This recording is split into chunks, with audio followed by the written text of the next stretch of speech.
بسم اللہ الرحمن الرحیم۔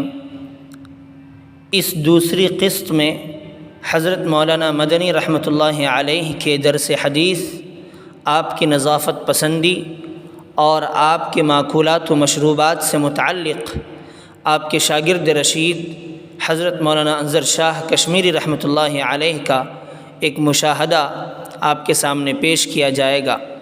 چنانچہ حضرت مولانا انظر شاہ کشمیری رحمۃ اللہ علیہ فرماتے ہیں، اس خاکسار کو ایک سعادت یہ بھی حاصل ہے کہ بخاری شریف و ترمذی شریف کا درس حضرت مرحوم کے حلقہ درس میں بیٹھ کر حاصل کرنے کا موقع ملا، اور اس طرح کے حدیث کی درسی تقریریں نہایت بسیط اور بڑی پھیلی ہوئی ہوتی تھیں۔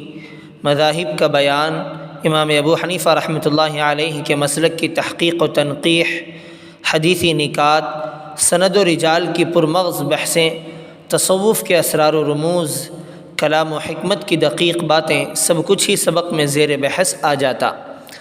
خصوصاً بخاری کی جلد ثانی میں سیر و مغازی سے متعلق بڑی لمبی چوڑی تقریر فرماتے اور تاریخی واقعات شگفتہ لب و لہجے میں دل نشیں کر دیتے، اور پھر درس کے تمام حصے کو اس اخلاص کے ساتھ طلبہ کے لیے مفید بنانے کی کوشش کی جاتی کہ جب تک طالب علم مطمئن نہ ہو جاتے تو سبق شروع نہ ہوتا۔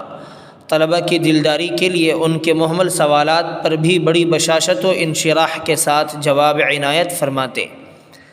تھکے ہوئے دماغوں کو از سر نو تازہ کرنے کی خاطر اور ذہنوں کی خشک علمی باتوں کو قبول کرنے کے لیے درمیان میں سنجیدہ مزاح اور شگفتہ تفنن کا موقع بھی آتا، خصوصاً اگر کوئی طالب علم سوتا اور حضرت کو اطلاع دی جاتی تو پھر پرشکوہ لہجے اور متبسمانہ انداز میں اٹھتے جائیے اور منہ دھو کر آئیے کی آواز سے تمام درسگاہ زعفران زار بن جاتی۔ سونے والا طلبہ کے ہجوم سے شرمندہ ہو کر اٹھتا تو ہائے کیا بھری محفل میں رسوائی ہوئی کہ تازیانے اس کا تعاقب کرتے۔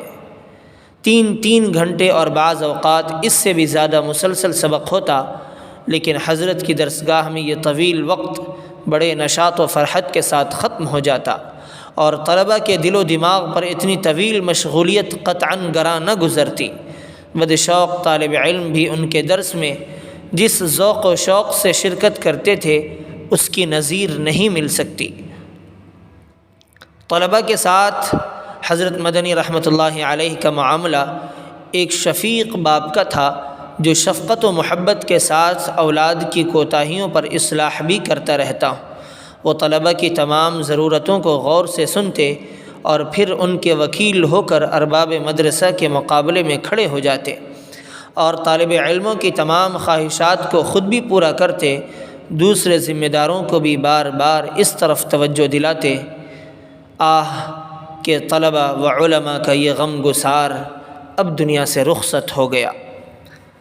حضرت مدنی رحمۃ اللہ علیہ کی نظافت پسندی، لباس اگرچہ نہایت معمولی زیب تن رہتا، لیکن صاف اور اجلے کپڑے پہننے کے عادی تھے۔ عطر بے حد استعمال فرماتے، خوشبو کے عاشق اور گل ریحان کے شیدائی تھے۔ سبزے سے خاص انس تھا۔ گھر تو اچھا خاصا چمنستان تھا، لیکن دارالعلوم کو بھی اپنے اصرار سے ایک چمن بنائے ہوئے تھے۔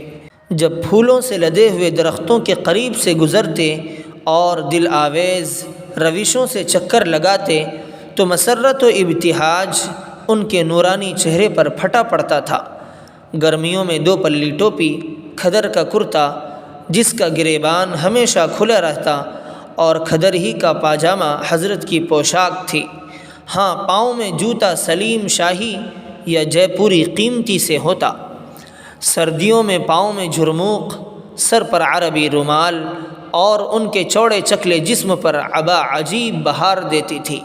جب یہ لباس پہن کر سبک گامی فرماتے تو عرب و ہند کی روایات کا حسین امتزاج ان کی ذات میں نظر آتا، اور یہ نیم ہندی و نیم عربی انسان دیکھنے والوں کی نگاہوں کا مرکز بن جاتا۔ نظریں اٹھتیں اور ان کے سادہ لیکن پرعظمت جسم و جثے پر ٹھہر جاتی۔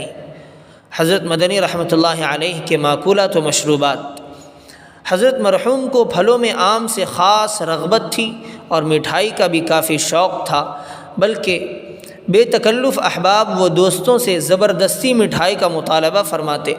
دسترخوان نہایت وسیع تھا، جس پر دوست و دشمن کی کوئی تمیز نہیں تھی، جس کا جی چاہے کھائے اور جو چاہے شریک ہو جائے۔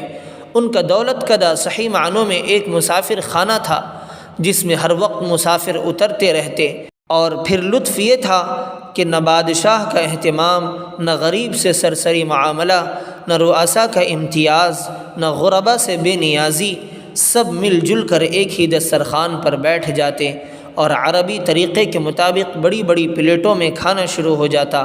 حضرت مرحوم بھی مہمانوں کے ساتھ تناول فرماتے اور مہمانوں سے علیحدہ کھانے کی عادت نہ تھی۔